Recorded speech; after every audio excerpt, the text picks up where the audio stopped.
Hello, welcome to the daily English news program on Azerbaijan television with the most important events of the day. President Ilham Aliyev has attended the opening ceremonies of the automobile bridge on the Kur River in Shirvan part of Hajigabul-Behramtepe Highway and Behramtepe-Bulalı part of the road. Following this, the head of state opened a number of social facilities in Beylagan region. On August 28, President Ilham Aliyev attended the opening ceremony of the automobile bridge on the Kur River in Shirvan part of Hajigabul-Behramtepe Highway.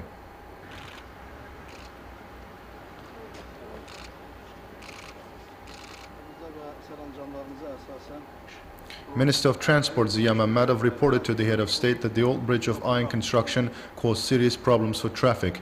The construction, which started in 2011 under the instructions of the head of state, has been completed and the new bridge in line with modern standards is ready for operation.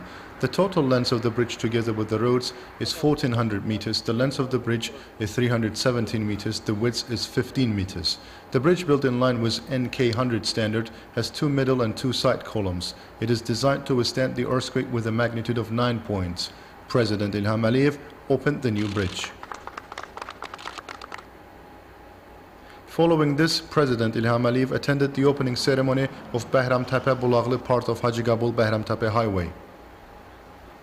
President Ilham Aliyev was informed about the technical economic parameters of the road. It was said that the length of the road is 72 kilometers and width is 15 meters. 8 new bridges, 172 ring pipes were built on the road. The head of state opened the new road. Then President Ilham Aliyev arrived in Beylagan region. The head of state visited the statue of the nationwide leader Heydar Aliyev in the Heydar Aliyev Park.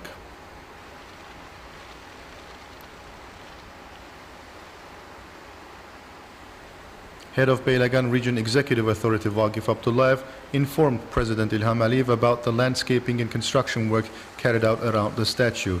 He said that all conditions had been created for local residents and guests in the revamped Heydar Aliyev Park. Then, President attended the opening of the youth center in Beylagan. Photos reflecting national leader Heydar Aliyev's visits to Beylagan have been posted in the lobby of the center. There is also a photo stand highlighting President Ilham Aliyev's visits and meetings with the youth in the region. The center houses a youth cafe, a shooting gallery, a karaoke club, a 3D cinemas. A 120-seat hall and a 14-seat auditorium are well suited for conferences and meetings. The center also has an electronic library, a reading room, a language room, an internet cafe, gymnastics and dance rooms. President Ilham Aliyev had a meeting with the youth and representatives of local public at the center. Touching on the importance of constructing a youth center in every town, the head of state said it was part of the youth policy in our country. The head of state spoke about the situation in Armenia, Azerbaijan, Nagorno-Karabakh conflict, underlined that Armenia was in panic as the enemy was retaliated after the violation of ceasefire by the aggressor state. He said the recent developments accelerated people's departure from Armenia. President Ilham Aliyev expressed confidence that Azerbaijan would restore its territorial integrity soon. The head of state spoke about the tasks lying ahead of the youth in protecting national and moral values, strengthening patriotic upbringing. Residents of the region, Ayten Mirzayeva and Aziz Akbarov, thanked the head of state for his attention to the development of Beylagan region. A photo was taken after the meeting. As a part of his visit to Beylagan, President Ilham Aliyev attended the opening of chess school. There are photos in the two-story school reflecting national leader Heydar Aliyev's and President Ilham Aliyev's meetings with sportsmen, including chess players. A 50-seat tournament room is fitted with the necessary equipment. The school has a comfortable conference hall, classrooms and teacher rooms. The school has all the conditions to teach chess to teenagers and youngsters. A photo was taken at the close of the ceremony. Following this, the President attended the opening of Children's Home Kindergarten. A photo stand reflecting national leader Heydar Aliyev's and President Ilham Aliyev's attention to children is installed in the lobby of the building. 80-seat Children's Home Kindergarten has been constructed on the initiative of the Heydar Aliyev Foundation. The classrooms of the kindergarten, built in contemporary style and with high quality, are supplied with all the necessary equipment, including teaching aids and toys. As part of his visit to Beylagan, President Ilham Aliyev reviewed the Central City Stadium after major repair and reconstruction. The head of state was told that 3,000-seat stadium has locker rooms, a press hall, coaching and medical rooms. There is also a rubber-coated running track with 6 lanes, 11 fitness facilities, basketball, volleyball and mini football courts. Following this, President Ilham Aliyev attended the opening of the highway connecting Birinci Şahseven Ahmedli Dünyamallar villages. The road was built under the order of President Ilham Aliyev, dated September 12, 2013. The total length of the highway connecting 8 settlements is about 40 kilometers. The construction of 20-kilometer part of the road has been completed. The highway has been built in line with modern standards.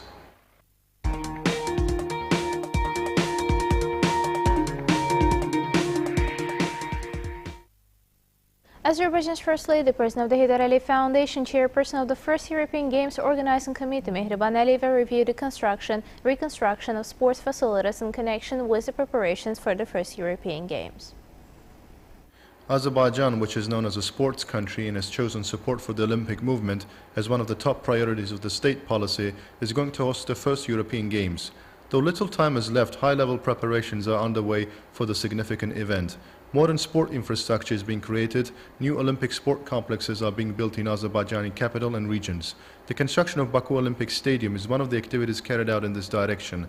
Baku Olympic Stadium will be one of the magnificent and rare sporting facilities of the world. Azerbaijan's First Lady, President of the Heydar Aliyev Foundation, Chairperson of the First European Games Organizing Committee, Mehriban Aliyeva, reviewed the progress of the construction at Baku Olympic Stadium.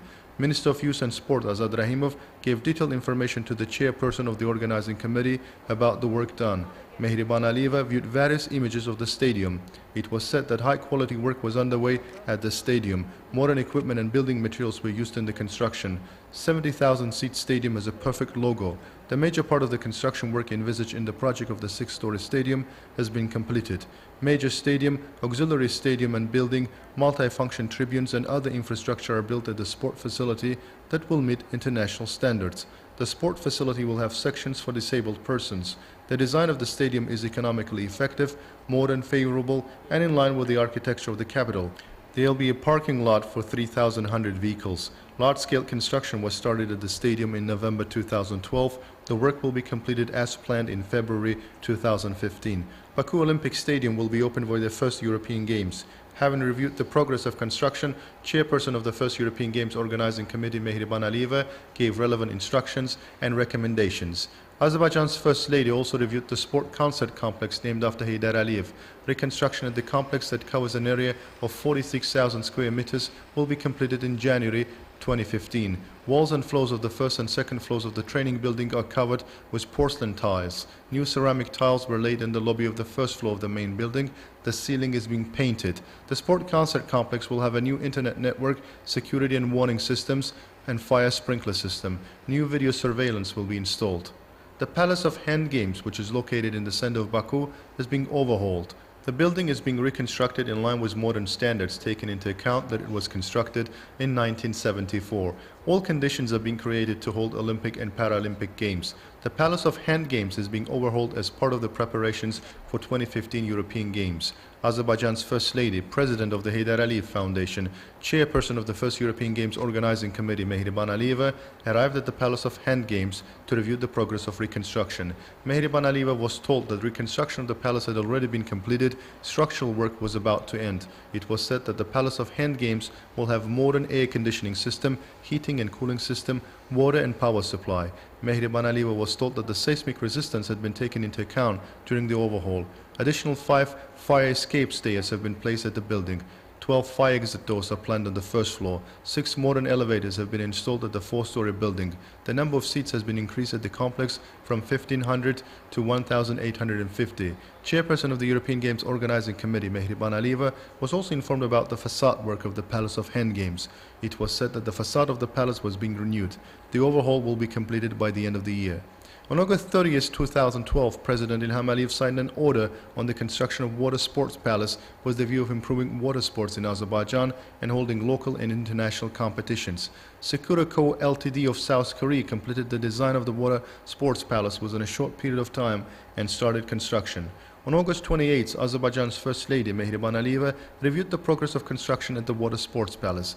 Minister of Youth and Sport, Azad Rahimov, informed Mehriban Aliyeva about the work done. He said construction of the Water Sports Palace started in February 2013. An area of 6 hectares had been allotted for this. The palace, covering an area of 66,000 square meters, meets the requirements of the International Swimming Federation. The palace will have 3 swimming pools. The pool, the length of which will be 50 meters with the width of 25 meters, is designed for competitions. The second pool is designed for training. The length of the highboard diving pool is 25 meters. The width is 20 meters. 6,200 people will be able to watch the sport competitions at the palace. There will be all conditions for the sportsmen to train and to hold local and international competitions. 25% of the palace power supply will be met by solar panels. The palace will have fitness room, spa center, fitness hall, restaurant, 100-seat conference hall, offices and other working and auxiliary rooms. The palace will have an auxiliary building and installations, parking lot for 500 vehicles. The construction is being done by local and foreign companies. A oath-taking ceremony of new President-elect of Turkey, Recep Tayyip Erdogan, took place at the Grand National Assembly of Turkey. The 12th head of state of Turkey received presidential ID card. The ceremony was attended by Prime Minister of Azerbaijan, Azerbaijan. The oath-taking ceremony of the 12th President-elect of Turkey, Recep Tayyip Erdogan, took place at the Grand National Assembly of Turkey. The ceremony was opened by the Speaker of the Parliament, Cemil Çiçek. Following this, Recep Tayyip Erdogan entered the hall. The new president started his speech by saying that he will stay committed to Atatürk's principles, democracy and constitution. Then the national anthem of Turkey was performed. The inauguration ceremony was attended by heads of states and governments of more than 30 countries. Azerbaijan was represented by the delegation headed by Prime Minister Azerbaijan. It should be noted that Recep Tayyip Erdogan was born in Istanbul in 1954. He is a graduate of Marmara University and served as the Prime Minister of Turkey from 2003 to 2014. Erdogan is the first head of state elected through national elections in Turkey. His predecessors were elected by the parliament. During the convention of Turkey's Ruling Justice and Development Party held yesterday, Ahmet Davutoğlu, who was elected as the chairman of the party, is expected to be appointed as the Prime Minister of Turkey and given the authority to form a cabinet. Since working as the Minister of Foreign Affairs, Ahmet Davutoğlu became a well-known person internationally, including in Azerbaijan. Let's take a closer look at the scientific and political career of Davutoğlu, who is distinguished with a special attitude to Azerbaijan. Ahmet Davutoğlu was born in Konya, Turkey in 1959. Davutoğlu got a secondary education in Istanbul and graduated from the Political Science and Economy Department of the School of Economy and Management of Boğaziçi University in 1983. Davutoğlu obtained scientific degrees in that same university, continued his scientific and educational activities at a number of prestigious universities, and was promoted to the position of professor. Davutoğlu was appointed as a senior advisor to the Prime Minister in 2002. Since May 2009, Davutoğlu was appointed the Minister of Foreign Affairs of Turkey. He was elected to Parliament from Konya in 2011. Davutoğlu speaks English, German, and Arabic as a father of 4. Davutoğlu is an author of dozens of scientific articles about foreign policy that are distributed in a number of countries. His last book, titled Strategic Depth, sparked a great interest of international political and diplomatic circles. Davutoğlu is considered the architect of the existing foreign policy concept of Turkey, the influence of which growing rapidly in the international arena. As a foreign minister, Ahmet Davutoğlu several times was in Azerbaijan and held meetings with senior officials of our country. He always defended the position of Azerbaijan at international organizations and is remembered with a special affinity to our country and our people. The document adopted by the state of California of the United States has no legal substance and is nothing but a piece of paper. This document does not recognize Nagorno-Karabakh as an independent entity. The state has no right to make such a decision, said the spokesman of the Ministry of Foreign Affairs, Ilman Abdullayev, during a briefing held on this issue. Some senators from the state of California who received a great deal of financial support from the Armenian lobby for their election campaign are fully dependent on it. Voted in favor of this resolution to satisfy the Armenian lobby. According to Ilman Abdullayev, this is a real political corruption, and the California senators are the victims of the Armenian propaganda. They are under the financial impact of the Armenian community. However, the Armenian side tries to build a false propaganda on this issue headed by the radical Armenian lobby. They are trying to deceive, as always, ordinary Armenians. We, the Azerbaijani side, will expose these lies. It should be noted that the Senate of the U.S. state of California addressed an appeal to the President and the Congress of the USA on the recognition of the so-called Nagorno-Karabakh Republic as an independent state. The Armenian mass media described the situation as if the state of California recognized Nagorno-Karabakh Republic as an independent state. Consulate General of Azerbaijan in Los Angeles issued a statement in respect of the biased resolution on Nagorno-Karabakh adopted by the Senate of the state of California. The statement says that since the moment of the resolution was brought to the agenda, the Consul General of Azerbaijan in Los Angeles sent a letter to all the senators on numerous occasions, held a number of meetings with them, and brought to their attention that the resolution was completely biased, contrary to the U.S. foreign policy, and was justifying ethnic cleansing policy and illegal occupation. In addition, the Azerbaijani community has been mobilized in California and expressed their objection to the Senate by the various means. At the same time, the senators who regularly receive large amount of financial support from the Armenian lobby for their election campaigns and thus are becoming fully dependent on them, voted in favor of this resolution in order to satisfy the lobby. This is a pure political corruption. It should also be noted that this resolution is not the first one adopted by the California legislature on the Nagorno-Karabakh conflict. Similar resolutions were adopted in 1993, 1997, and 1999 as well. But neither those nor this resolution has any legal and political significance. These are just pieces of papers of declarative nature. All the world, as well as the United States, recognizes Nagorno-Karabakh as Azerbaijani territory, and these pieces of papers are unable to change this position. That was all for today. Thanks for being with us. Goodbye.